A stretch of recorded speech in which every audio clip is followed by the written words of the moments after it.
எல்லாருக்கும் அன்பான வணக்கம். எல்லாரும் சிறப்பாக செழிப்பாக ஆனந்தமாக வாழ என் வாழ்த்துக்கள். இன்றைக்கி என் வாழ்க்கையில் நான் உபயோகப்படுத்தி ரொம்ப பயனடைஞ்ச ஒரு தகவலை தான் உங்களோட ஷேர் பண்ணிக்க போகிறேன். நீங்கள் என்ன விதமான கஷ்டத்தில் இருந்தாலும் பிரபஞ்சத்துக்கிட்டேருந்து, இந்த யூனிவர்ஸ்கிட்டேருந்து நீங்கள் நன்மையை ஈர்க்க இது ஒரு எளிமையான வழி. நான் என் வாழ்க்கையில் செஞ்சு பயனடைஞ்சு என்னை சார்ந்தவங்களுக்கு சொல்லி கொடுத்து பலன் பார்த்த விஷயங்களை மட்டும்தான் நான் ஷேர் பண்ணுறேன். ஸோ நீங்கள் என்ன விதமான சிச்சுவேஷனில் இருந்தாலும் இந்த ஒரு விஷயத்தை பழக்கப்படுத்திக்கோங்க. உங்கள் வாழ்க்கை நிச்சயமாக 100% மாறுவதை நீங்கள் உணரலாம். உங்கள் வாழ்க்கையில் நிறைய நல்லது வந்து சேரும். இதுக்கு பேர் பிளெஸ்ஸிங் டெக்னிக், அதாவது வாழ்த்துவது. இந்த வீடியோவை கடைசி வரைக்கும் பாருங்கள். இதை ப்ராக்டிஸ் பண்ணுங்கள். நான் சொல்கிற மாதிரி இதை ப்ராக்டிஸ் பண்ணுங்கள். உங்கள் வாழ்க்கை உயர்ந்து கொண்டே போவதை நீங்கள் கண்கூடாக பார்ப்பீங்க. சரி, இப்போ நம்ம எப்படி இதை பண்ணலாம்? இதில் 4 விஷயம் நான் சொல்ல போகிறேங்க. 4 விஷயத்தையும் முழுமையாக கேளுங்க. அதுக்கப்புறம் இதை நீங்கள் ப்ராக்டிஸ் பண்ணுங்கள். முதல்ல இது எப்படி பண்ணுறது அப்படின்னு சொல்கிறேன். பிளெஸ்ஸிங் டெக்னிக்னால் என்ன? எல்லாரும் நல்லா இருக்கட்டும் அப்படின்னு வாழ்த்துருக்குங்க. சிம்பிள், அவ்வளவுதான். நீங்கள் ரோட்டில் நடந்து போயிட்டு இருக்கீங்க. உங்களுக்கு தெரியாத நபர்கள் அப்படியே உங்களை தாண்டி போகிறாங்க, உங்கள் முன்னாடி போகிறாங்க. நீங்கள் மனசில் இந்த நபர் நல்லா இருக்கட்டும் அப்படின்னு நினைக்கிறது தாங்க பிளெஸ்ஸிங் டெக்னிக். உங்களுக்கு இந்த டெக்னிக் செய்கிறதுக்கு அவங்க பேர் தெரிய வேணாம், யாருன்னு தெரிய வேணாம், அவங்க நல்லவங்களா கெட்டவங்களான்னு தெரிய வேணாம். ஐயோ கெட்டவங்களை போய் நம்ம வாழ்த்தலாமா அப்படின்னா, ஒருத்தங்க நல்லா இருக்கட்டும்னு வாழ்த்தினா என்ன ஆகும்? அவங்க கெட்ட குணம்லாம் போகிறதுக்கு இந்த பிரபஞ்சம் வழிவகுக்கும் இல்லையா?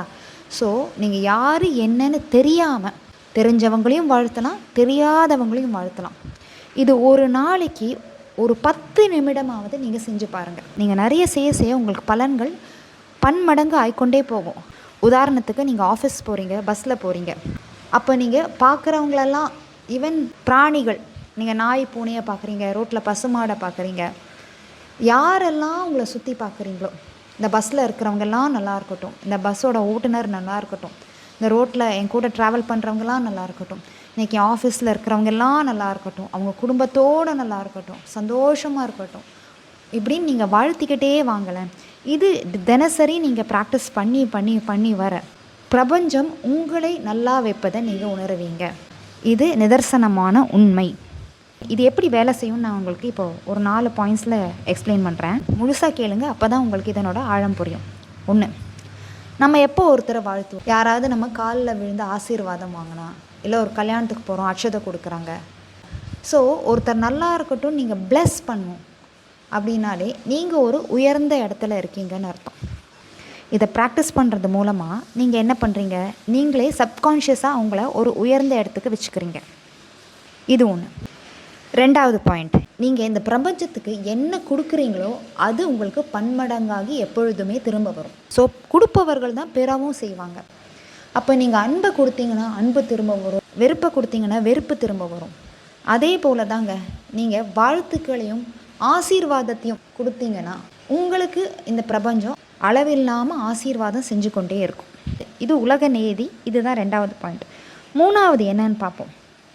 நாளடைவில், இப்போ ஒரு நாளைக்கு நீங்கள் 10 நிமிஷம் செய்கிறீங்க அப்படின்னா, நாளடைவில் உங்கள் எண்ணங்களே வாழ்த்துதலாக போகும். உங்கள் சுற்றி இருக்கிறவங்க மேலே நீங்கள் பாசிட்டிவ் வைப்ஸே நீங்கள் செலுத்திருப்பீங்க.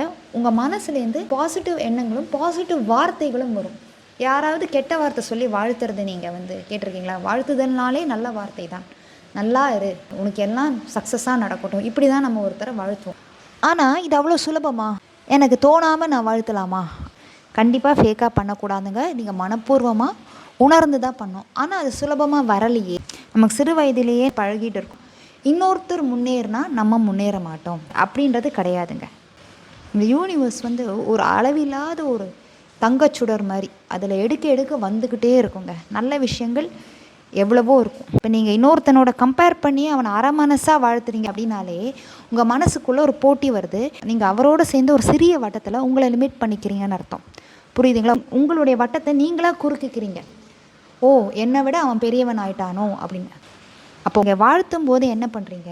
எல்லாரும் நல்லா இருக்கட்டும் அப்படின்னு சொல்லும்போது மற்றவர்கள் நன்றாக இருந்தால் நான் நன்றாக இருக்க மாட்டேனோ என்ற ஒரு பயம் இல்லை. லிமிட்டிங் தாட்ஸ் அப்படின்னு சொல்லுவோம் இல்லையா? உங்கள் மனதிடமோ உங்களுக்கு உற்சாகமோ குறையும் வண்ணத்தில் இருந்தால் அது தானாக போய்விடும். அடுத்தவர்கள் எப்படி இருந்தாலும் நான் முன்னேறுவது என் கையில் அப்படின்னு நீங்கள் நம்ப ஆரம்பிக்கீங்க. இந்த ஒரு விஷயத்தை நீங்கள் ட்ரை பண்ணி பாருங்கள். ஒரு வாரம் ட்ரை பண்ணி பாருங்கள். பிரபஞ்சம் நிச்சயமாக உங்களுக்கு மிராக்கிள்ஸ் கொண்டு வந்து சேர்க்கும். ஒரு நாள் 2 நாள்லேயே உங்களுக்கு டிஃப்ரென்ஸ் தெரியும். எனக்கு கமெண்ட்ஸில் வந்து போடுங்க. இந்த வீடியோ உங்களுக்கு பிடிச்சிருந்தா உங்கள் ஃப்ரெண்ட்ஸோட கண்டிப்பாக ஷேர் பண்ணுங்கள். இல்லை உங்கள் வாட்ஸ்அப் ஸ்டேட்டஸில் போடுங்க. அடுத்த வீடியோவில் சந்திப்போம். அது வரைக்கும் எல்லாரையும் பிளெஸ் பண்ணிகிட்டே இருங்க. நன்றி, வணக்கம்.